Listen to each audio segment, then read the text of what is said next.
kita menganggap Polri ini berkonspirasi, kolaborasi dengan Jokowi melakukan kejahatan. Dan saya kira ini lebih objektif untuk menjadi dasar para pengambil keputusan, terutama Pak Prabowo yang punya kuasa terhadap Kapolri. Untuk diapain ini Kapolri? Satu, kepada Pak Prabowo, penjahat di Polri ini yang dipimpin oleh yang namanya Sigit Kapolri itu harus segera diganti karena terlibat dalam proses kejahatan sistemik kriminal.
Assalamualaikum warahmatullahi wabarakatuh.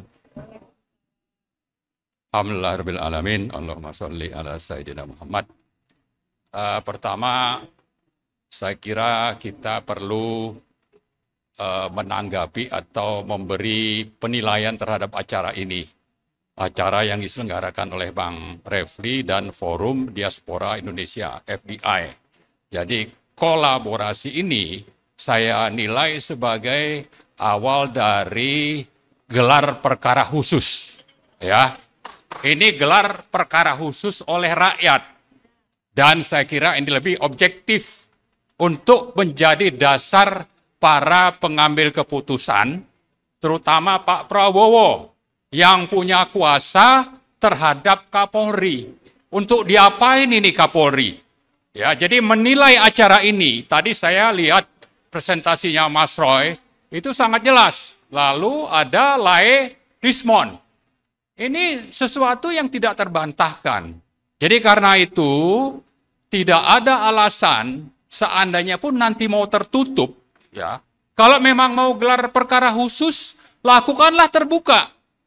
Lakukanlah sesuai dengan aturan main hukum, yaitu pro justisia. Jadi ini satu hal. Kemudian yang kedua, kita sebetulnya kalau bicara ijazah palsu ini mirip-mirip dengan yang terjadi di PIK 2. Apa yang dilakukan oleh orang-orang di level kedua dari Pak Prabowo itu bukan berupaya untuk membongkar kejahatan. Nah, sama juga ini yang dilakukan Polri ini, saya nilai bukan untuk bagaimana keadilan atau hukum ditegakkan. Kalau kita lihat Undang-Undang Polri nomor 2 2002, itu kan ada 3 tugas pokok: memelihara keamanan dan ketertiban masyarakat. Kemudian yang kedua, menegakkan hukum. Yang ketiga, melindungi masyarakat kita ini. Nah, apa yang dilakukan oleh Polri? Apakah sudah menegakkan hukum? Ya, karena itu saya anggap Polri itu bagian dari Jokowi yang pimpinannya itu harus segera diganti oleh Prabowo. Kenapa? Karena dia tidak menjalankan hukum, tugas pokoknya sesuai dengan Undang-Undang Polri, terutama terkait kasus ini secara pro justisia. Jadi Polri-nya sendiri memang menjadi masalah bagi kita untuk bagaimana hukum atau asli tidaknya ijazah Jokowi itu bisa terungkap.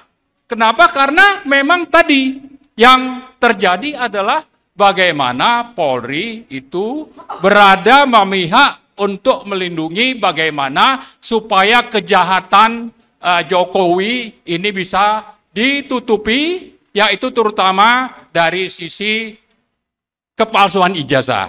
Kemudian yang ketiga, kalau kita bicara Polri, misalnya terkait dengan penegakan hukum.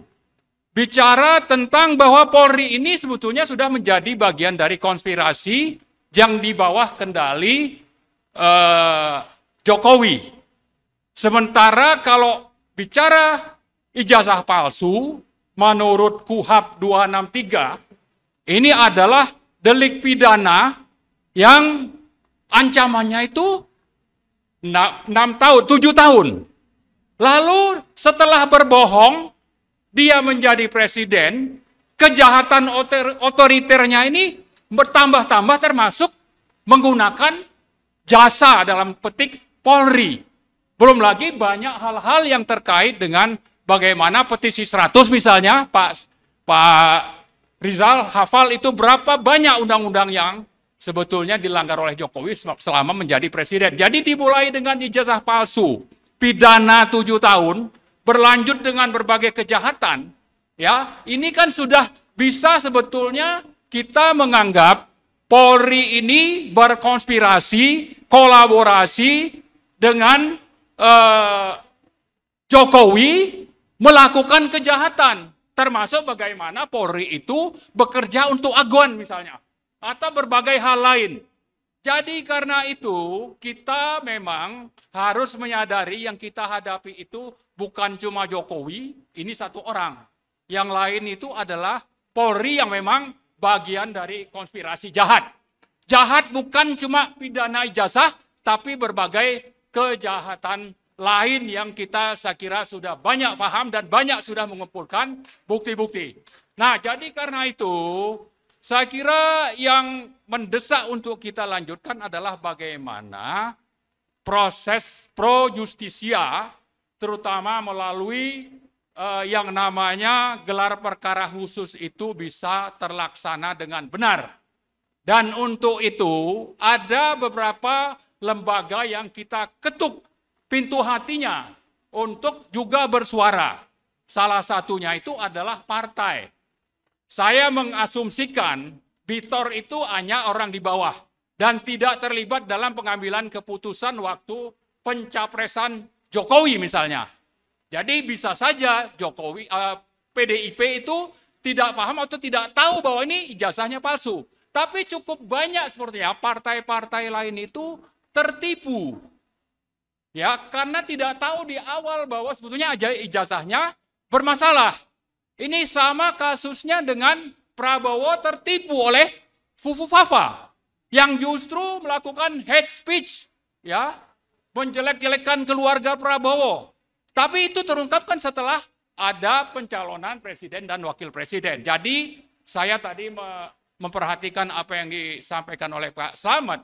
Saya kira bisa saja partai tidak mau ya. Saya kira alasannya bisa saja partai dulu saya nggak tahu, sekarang sudah tahu bahwa ini penjahat sebetulnya.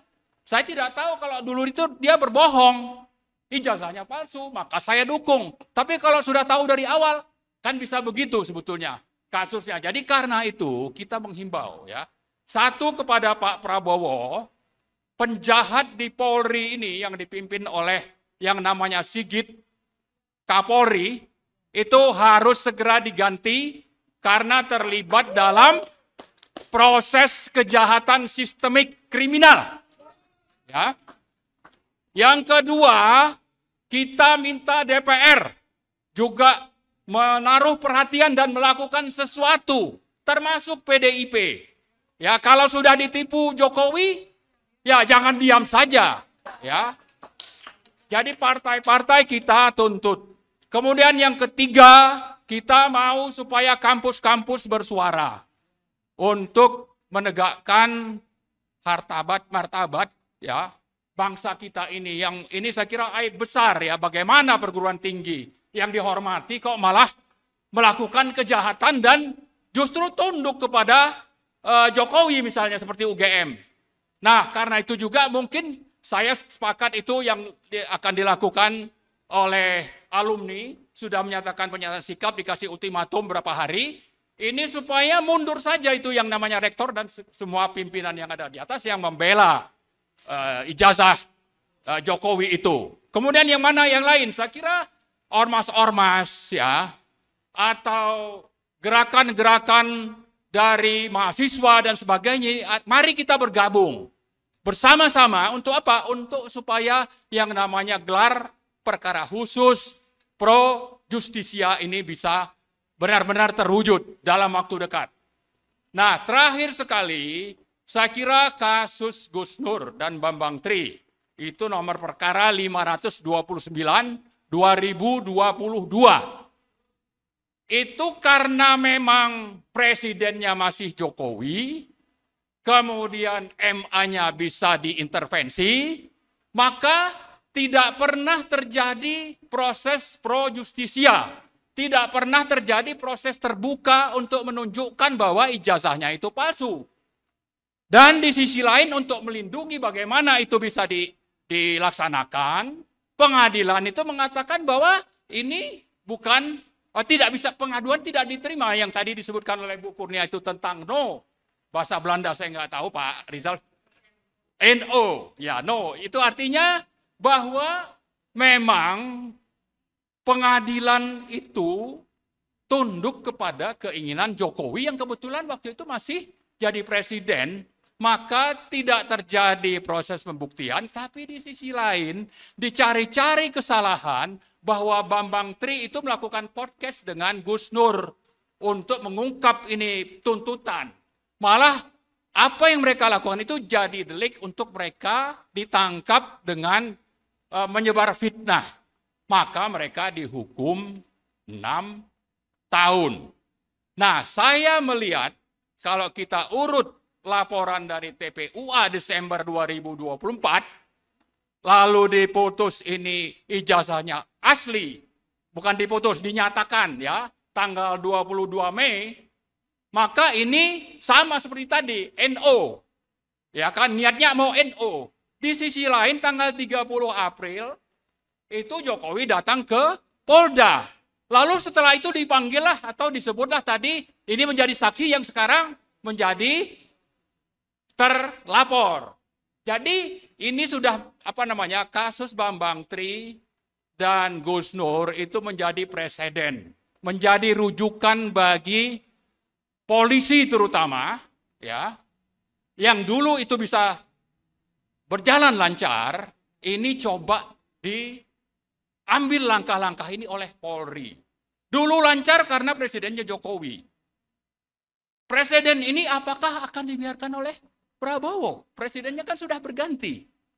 Ya kalau memang itu yang akan dilakukan oleh Prabowo, ya beliau ini hanya omon-omon saja kalau katanya mau menegakkan hukum dan keadilan, mau memberantas korupsi dan sebagainya dan sebagainya. Jadi dengan catatan bahwa bisa saja kasus Gus Nur nomor perkara 529 itu menjadi presiden untuk diterapkan ke teman-teman kita sepanjang polisi dibiarkan oleh Prabowo untuk menjalankan agenda Jokowi. Sebaliknya kita menuntut rakyat semua termasuk di kampus-kampus itu mari melawan. Ya, supaya presiden yang terjadi di Solo terhadap dua sahabat kita, Gus Nur dan Bambang Tri itu tidak terulang dengan mungkin baru 5. Jangan-jangan nanti bertambah, saya juga ditangkap. Ya kan? Pak Ismet misalnya ditangkap juga. Ini menyebar fitnah katanya, ini bisa saja kan? Tapi ini tidak akan pernah terjadi kalau Pak Prabowo peduli dan tidak sekedar omon-omon. Kemudian partai-partai juga peduli, tidak justru berada di dalam kubu dari kelompok yang dikendalikan Jokowi karena tersandra misalnya. Ya, saya kira itu mungkin yang ingin saya sampaikan. Mari kita sama-sama bersatu menyuarakan bahwa kita bekerja sedang untuk bagaimana hukum dan keadilan ditegakkan. Tidak ada kepentingan kita untuk dapat jabatan misalnya. Ya, Jokowi kalau memang kesatria, ya, dia minta maaf untuk ijazah palsu, mengaku, oke, kita terima. Tapi selain itu banyak kejahatan yang dilakukan, ini proses hukum harus tetap ditegakkan. Saya kira itu saja, terima kasih. Assalamualaikum warahmatullahi wabarakatuh. Ya, makasih Pak. Jadi saya kira soal cekal-mencekal ini sepanjang bahwa itu sampai ke pimpinan tertinggi, itu sesuatu yang bisa saja dilaksanakan. Tapi terkait Bitor ini kan kelihatannya karena memang posisi di PDIP-nya juga bukan pengurus teras begitu ya. Jadi seolah-olah dibiarkan jalan sendiri. Tapi ini sesuatu yang memang mungkin didorong dari belakang oleh pimpinan PDIP. Masalahnya kalau secara resmi pimpinan itu ingin terbuka untuk misalnya bicara hal-hal penting soal jasa ini, bisa saja mereka menahan diri. Kenapa? Karena partai inilah yang sebetulnya yang mengusung Jokowi. Jadi kalau ada belakangan bukti bahwa terlalu banyak kejahatan yang dilakukan, ya, maka sebetulnya PDIP juga bisa dituntut rakyat untuk bertanggung jawab. Makanya tadi saya sebutkan waktu pencapresan itu PDIP tidak tahu, ya kan, memang tidak tahu atau tidak terlibat dalam pemalsuan. Jadi bisa angkat tangan gitu kan, bisa artinya kalau mau atau kalau mau bertanggung jawab sebetulnya bisa. Makanya yang maju itu Bitor, gitu. Saya kira begitu. Nah, tapi sedikit saya menanggapi soal yang tadi ya. Kenapa saya mengungkap tentang kasus Gus Nur dan Bambang Tri, itu karena apa yang terjadi sekarang terhadap 5 aktivis itu memang sedang berlangsung mengikuti pola yang lama. Jadi sudah sangat nyata indikatornya begitu. Itulah sebabnya saya mengungkap kasus lama itu untuk bagaimana kita melakukan sesuatu sebelum nanti penangkapan itu benar-benar terjadi. Ya, jadi presiden yang lama yang buruk itu memang akan dipakai oleh Jokowi dan polisi, terutama 2 lembaga ini, sambil nanti kalau ada pengadilannya, Mahkamah Agung juga bisa diintervensi. Tapi di sisi lain, itu kan dulu presidennya masih Jokowi. Sekarang presidennya Prabowo. Apakah mau mengikuti pola yang sama? Kan itu yang kita gugat. Tapi di samping mengingatkan Prabowo, saya mengingatkan kita semua untuk melakukan perlawanan. Jadi begitu. Jadi saya kira soal potensi akan ditangkap itu ada. Tadi Bu Tifa sudah menyebutkan berapa persen. Tapi ini bisa digagalkan kalau rakyat melawan dan Pak Prabowo juga bersikap dengan benar. Tidak tunduk di bawah kendali Jokowi. Dan mulailah dengan siapa? Dengan apa? Gantilah itu yang namanya Kapolri misalnya. Saya kira itu. Terima kasih.